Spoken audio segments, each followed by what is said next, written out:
Alors, se lancer dans l'entrepreneuriat en Israël, c'est une sacrée aventure. Mais tout commence par une question qui est absolument cruciale.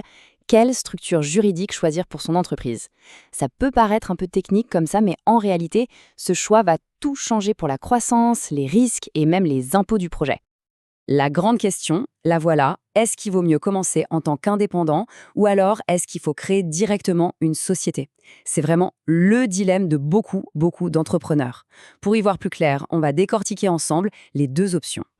En général, le parcours de l'entrepreneur, ça commence de la manière la plus simple possible.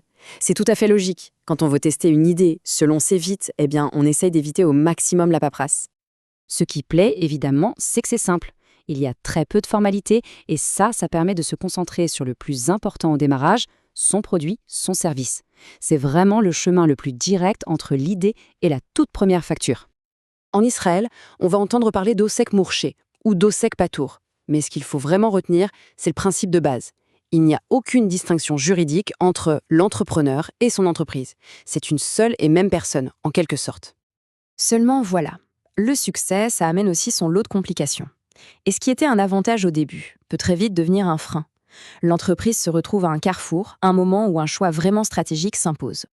La simplicité qui était si pratique au début, eh bien, elle se transforme en faiblesse. Plus l'entreprise fait de chiffre d'affaires, plus elle a de clients, plus elle prend d'engagement, et plus les risques personnels pour l'entrepreneur augmentent. Alors concrètement, c'est quoi ces risques? Le plus gros, c'est la responsabilité illimitée.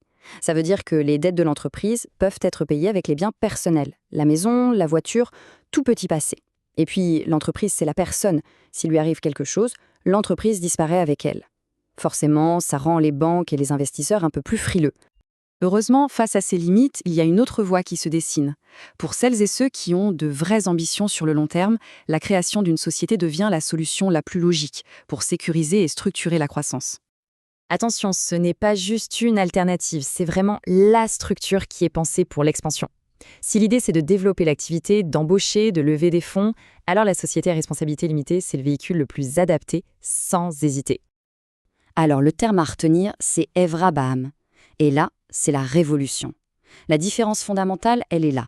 La société est une personne morale à part entière, complètement distincte de ses fondateurs. Les propriétaires, les actionnaires, ne sont plus l'entreprise. Ils possèdent des parts de l'entreprise. C'est un vrai changement de paradigme. D'accord, mais en vrai, ça change quoi? Allez, on met les deux structures face à face pour bien voir les avantages clés de la Hevre Baham. Le premier point, et c'est sans doute le plus important, la protection du patrimoine personnel. Avec une société, s'il y a un problème, les créanciers ne peuvent se servir que sur les actifs de l'entreprise. Les biens personnels des actionnaires, eux, sont protégés. C'est une véritable muraille de protection. Et ça change tout. Deuxième point, la pérennité. Une société, c'est conçu pour durer, bien au-delà de ses fondateurs. L'activité peut continuer, les emplois sont préservés, son avenir n'est plus lié au destin d'une seule et unique personne. Et logiquement, ça nous amène à la transmission. Vendre une société, c'est beaucoup plus simple. Il suffit de vendre ses actions. Ça ouvre la porte à de nouveaux investisseurs, ça facilite la succession ou tout simplement la revente de l'affaire.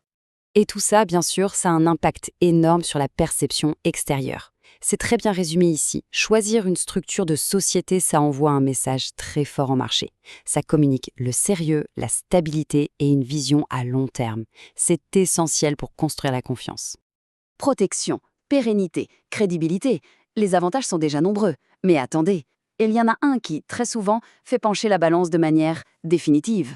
On va parler de fiscalité. Parce qu'au-delà de la structure juridique, ce qui parle le plus, c'est souvent le portefeuille. Et là, vous allez voir, la différence est juste spectaculaire. En Israël, les sociétés payent un impôt spécial, le Mas Havarot. Le principe est hyper simple, c'est un taux fixe qui s'applique sur tous les bénéfices, peu importe leur montant. Et là, attention les yeux, regardez bien ce graphique. La différence est saisissante. Un indépendant peut voir son taux d'imposition monter jusqu'à 50%, alors que le taux d'impôt sur les sociétés est fixe, 23% depuis 2018. C'est moins de la moitié. Pour une entreprise qui devient rentable, cette différence fiscale est tout simplement colossale. Bon, alors au final, qu'est-ce qu'on retient de tout ça? Le choix de la structure, ce n'est pas juste une formalité administrative. Non, c'est une véritable déclaration d'intention sur l'avenir de son projet. Oui, bien sûr. Créer et gérer une société, ça demande un peu plus d'efforts et de frais qu'une entreprise individuelle. Mais comme le disent les experts, pour toute entreprise qui vise une certaine taille, les avantages en termes de protection, de pérennité et surtout de fiscalité l'emportent très très largement. Le jeu en vaut la chandelle. La question finale, au fond, elle est personnelle à chaque entrepreneur. C'est celle-ci. Est-ce que la structure juridique actuelle est à la hauteur des ambitions pour demain? C'est une réflexion qui est essentielle pour quiconque souhaite bâtir une entreprise qui soit durable et surtout prospère.